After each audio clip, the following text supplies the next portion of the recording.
ನಮಸ್ಕಾರ ಪ್ರೀತಿಯ ವೀಕ್ಷಕರಿಗೆಲ್ಲ ಹವ್ಯಕ ಪಾಕಶಾಲೆಗೆ ಆತ್ಮೀಯವಾದ ಸ್ವಾಗತ. ಇವತ್ತು ನಾನು ಹಲಸಿನ ಬೀಜದಿಂದ ಮಾಡಿದಂತಹ ನಿಪ್ಪಟ್ಟಿನ ರೆಸಿಪಿಯನ್ನು ಶೇರ್ ಮಾಡ್ತಾ ಇದ್ದೀನಿ. ಸಂಜೆ ಸ್ನ್ಯಾಕ್ಸ್ ಆಗಿ ನೀವು ಇದನ್ನು ತಿನ್ನಬಹುದು. ಮಕ್ಕಳಿಂದ ಹಿಡಿದು ಎಲ್ಲರೂ ಇಷ್ಟಪಡ್ತಾರೆ. ಬನ್ನಿ ಮಾಡೋದು ಹೇಗೆ ಅಂತ ಇವತ್ತಿನ ವಿಡಿಯೋದಲ್ಲಿ ನೋಡ್ಕೊಂಡು ಬರೋಣ. ಈ ಹಲಸಿನ ಬೀಜದ ನಿಪ್ಪಟ್ಟನ್ನು ಮಾಡೋದಕ್ಕೆ ಮೊದಲಿಗೆ ನಾವು ಹಲಸಿನ ಬೀಜವನ್ನು ಒಂದು 3-4 ಸೀಟಿ ಆದರೂ ಕುಕ್ಕರಲ್ಲಿ ಹಾಕಿ ಬೇಯಿಸಿಡಬೇಕಾಗತ್ತೆ. ನಾನು ಕೂಡ ಹಾಗೆಯೇ ಮಾಡಿದ್ದೀನಿ. ಒಂದು 30 ಆಗುವಷ್ಟು ಹಲಸಿನ ಬೀಜವನ್ನು ಚೆನ್ನಾಗಿ ಬೇಯಿಸಿ ಈಗ ಅದರ ಹೊರಗಡೆ ಸಿಪ್ಪೆ ಎಲ್ಲ ನೀಟಾಗಿ ತೆಕ್ಕೊಂಡಿದ್ದೀನಿ. ನಂತರ ಒಂದು ಮಿಕ್ಸಿ ಜಾರಲ್ಲಿ ಹಾಕಿ ಇದನ್ನು ಚೆನ್ನಾಗಿ ನುಣ್ಣಗೆ ರುಬ್ಕೊಳ್ಬೇಕಾಗತ್ತೆ. ನೀರು ಕೂಡ ಒಟ್ಟಿಗೆ ಹಾಕ್ಕೊಳ್ಳಿ.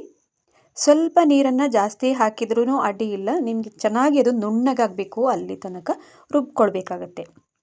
ಈಗ ನೋಡಿ, ಹಲಸಿನ ಬೀಜವನ್ನು ನುಣ್ಣಗೆ ರುಬ್ಕೊಂಡು ತಂದಿದ್ದೀನಿ.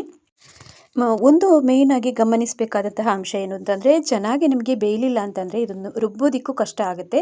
ಮತ್ತು ಇದು ಅದರಲ್ಲಿ ಕಾಳು ಅಂಶ ಎಲ್ಲ ಇದೆಯಲ್ಲ, ಅದು ಹಾಗೇ ಉಟ್ಕೊಳ್ಳುತ್ತೆ. ಅದಕ್ಕೋಸ್ಕರ ಚೆನ್ನಾಗಿ ಬೇಯಿಸ್ಕೊಳ್ಳಿ ಫಸ್ಟು.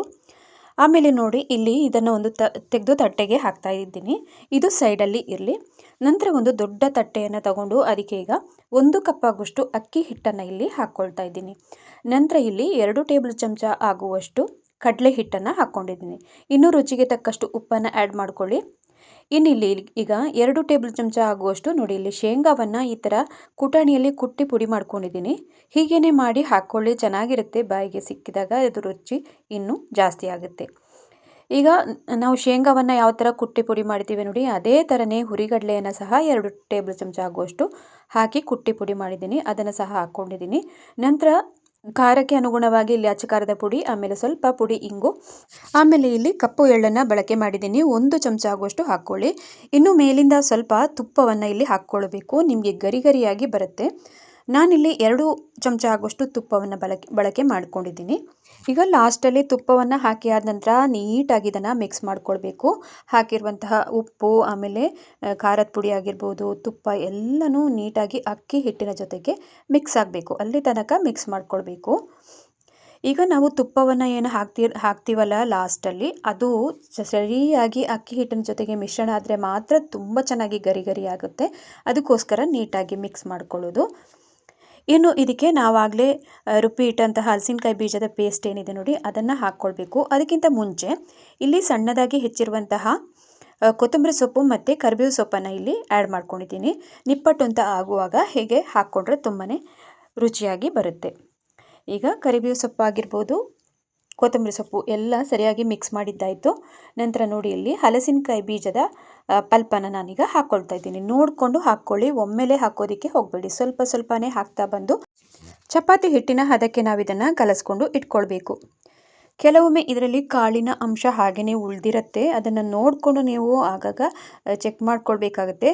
ನಾವು ನಿಪ್ಪಟ್ಟೆಲ್ಲ ತಟ್ಟಬೇಕಾದ್ರೆ ನೋಡಿ, ಅದು ಸಿಕ್ಕತ್ತೆ ಕೈಗೆ. ಅದಕ್ಕೋಸ್ಕರ ಹಲಸಿನ ಬೀಜವನ್ನು ಆದಷ್ಟು ನುಣ್ಣಗೆ ರುಬ್ಕೊಳ್ಬೇಕು. ಈಗ ಹಿಟ್ಟನ್ನು ಚೆನ್ನಾಗಿ ಚಪಾತಿ ಹಿಟ್ಟಿನ ಹದಕ್ಕೆ ಕಲಸ್ಕೊಂಡಿದ್ದಾಯಿತು. ಇನ್ನು ಸಣ್ಣ ಸಣ್ಣ ಬಾಲ್ಸನ್ನಾಗಿ ಮಾಡಿಕೊಂಡು ಇದನ್ನು ತಟ್ಟಿ ಎಣ್ಣೆಯಲ್ಲಿ ಕರೆದ್ರೆ ಆಯಿತು.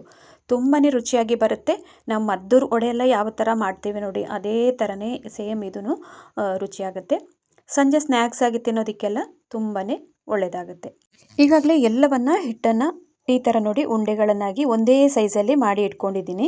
ನಂತರ ಇಲ್ಲಿ ನಿಪ್ಪಟ್ಟನ್ನು ತಟ್ಟೋದಕ್ಕೆ ಆಡಿ ಯೂನಿ ರ್ಯಾಪರನ್ನು ಉಪಯೋಗಿಸ್ತಾ ಇದ್ದೀನಿ. ನೀವು ಇದು ಇಲ್ಲ ಅಂತ ಅನ್ನೋರು ಬಾಳೆ ಎಲೆಯಲ್ಲಾದರೂ ತಟ್ಕೊಳ್ಬೋದು, ಅಥವಾ ಸಣ್ಣಕ್ಕೆ ಪ್ಲಾಸ್ಟಿಕ್ ಶೀಟಲ್ಲಾದರೂ ಹೀಗೆ ನಿಪ್ಪಟ್ಟನ್ನು ರೆಡಿ ಮಾಡ್ಕೊಳ್ಬೋದು. ನಂತರ ಇದರ ಮೇಲಿಂದ ಸ್ವಲ್ಪ ಎಣ್ಣೆಯನ್ನು ಅಪ್ಲೈ ಮಾಡ್ಕೊಳ್ಬೇಕು. ಮೇಲ್ಬದಿಗೂ ಕೆಳಗಡೆ ಬದಿಗೂ ಚೆನ್ನಾಗಿ ಅಪ್ಲೈ ಮಾಡಿ ಆದ ನಂತರ ಮಾಡಿರುವಂತಹ ಒಂದೊಂದೇ ಉಂಡೆಗಳನ್ನು ನಾವು ನಿಪ್ಪಟ್ಟನ್ನು ತಟ್ಕೊಂಡು ಬರೋಣ.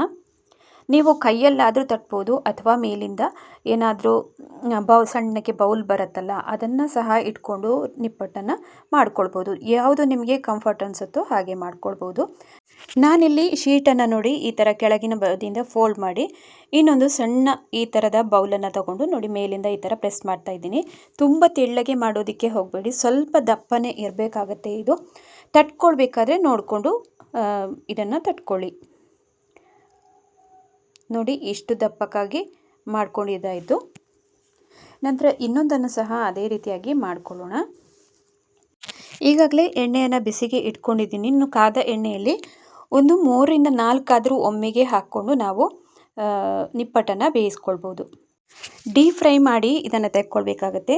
ನಾವು ಚಕ್ಕುಲಿ ಎಲ್ಲ ಯಾವ ಥರ ಮಾಡ್ತೀವಲ್ಲ, ಡೀಪ್ ಫ್ರೈ ಮಾಡ್ತೀವಲ್ಲ, ಅದೇ ಥರನೇ ಇದನ್ನು ಸಹ ಮಾಡೋದು. ತುಂಬ ಕಮ್ಮಿ ಉರಿಯಲ್ಲಿ ಇಟ್ಕೊಂಡು ಇದನ್ನು ಬೇಯಿಸ್ಕೊಂಡ್ರೆ ಆಯಿತು. ಈಗಾಗಲೇ ನೋಡಿ ಎಣ್ಣೆ ಸಹ ಚೆನ್ನಾಗಿ ಕಾದಿರುತ್ತೆ. ಇನ್ನು ಒಮ್ಮೆಗೆ ಹಾಕಬೇಕಾದ್ರೆ 3ರಿಂದ 4 ಅದರಲ್ಲಿ ಹಾಕ್ಕೊಳ್ಬೋದು. ಬೇಯಿಸುವಾಗ ಹಾಗೆಯೇ ತುಂಬ ಲೋ ಫ್ಲೇಮಲ್ಲಿ ಇದನ್ನು ಡೀಪ್ ಫ್ರೈ ಮಾಡೋದಕ್ಕೆ ಇರೋದ್ರಿಂದ ಆದ ಹಾಗೆಯೇ ನಾವು ಒಮ್ಮೊಮ್ಮೆ ಸೌಟನ್ನು ಹಾಕಿ ನೋಡ್ಕೊಳ್ಬೇಕಾಗತ್ತೆ. ಎರಡೂ ಬದಿನೂ ಚೆನ್ನಾಗಿ ಬೇಯಬೇಕಿದು.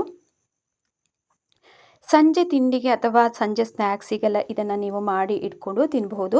1 ತಿಂಗಳ 2 ತಿಂಗಳೆಲ್ಲ ಹಾಗೆಯೇ ಡಬ್ಬದಲ್ಲಿ ಹಾಕಿ ಸ್ಟೋರ್ ಮಾಡಿ ಇಟ್ಕೊಳ್ಬೋದು. ತುಂಬ ಮಳೆ ಬರ್ತಿರಬೇಕಾದ್ರೆ ಅಥವಾ ನಿಮಗೆ ಏನಾದರೂ ಮನೆಯಲ್ಲೇ ಕರೆದ ತಿಂಡಿಯನ್ನೆಲ್ಲ ಮಾಡಬೇಕಾದ್ರೆ ಈ ಥರದ ಡಿಫ್ರೆಂಟ್ ಆದಂತಹ ನಿಪ್ಪಟ್ಟು, ಆಮೇಲೆ ಚಕ್ಲಿ ಈ ಥರದ್ದೆಲ್ಲ ಮಾಡ್ಬೋದು. ನಾನು ಈಗಾಗಲೇ ತುಂಬ ರೆಸಿಪಿಗಳನ್ನು ಶೇರ್ ಮಾಡಿದ್ದೀನಿ. ಹಲಸಿನಕಾಯಿ ಬೀಜದಲ್ಲಿ ಮಾಡುವಂತಹ ರೆಸಿಪಿಗಳು ನನ್ನ ಚಾನಲಲ್ಲಿ ನೋಡಿ. ಇದೀಗಾಗಲೇ 2 ಬದಿನೂ ಚೆನ್ನಾಗಿ ಹೊಂಬಣ್ಣಕ್ಕಿಂತಲೂ ಜಾಸ್ತಿ ಇದನ್ನು ಕರೆದು ತೊಗೊಂಡಿದ್ದೀನಿ.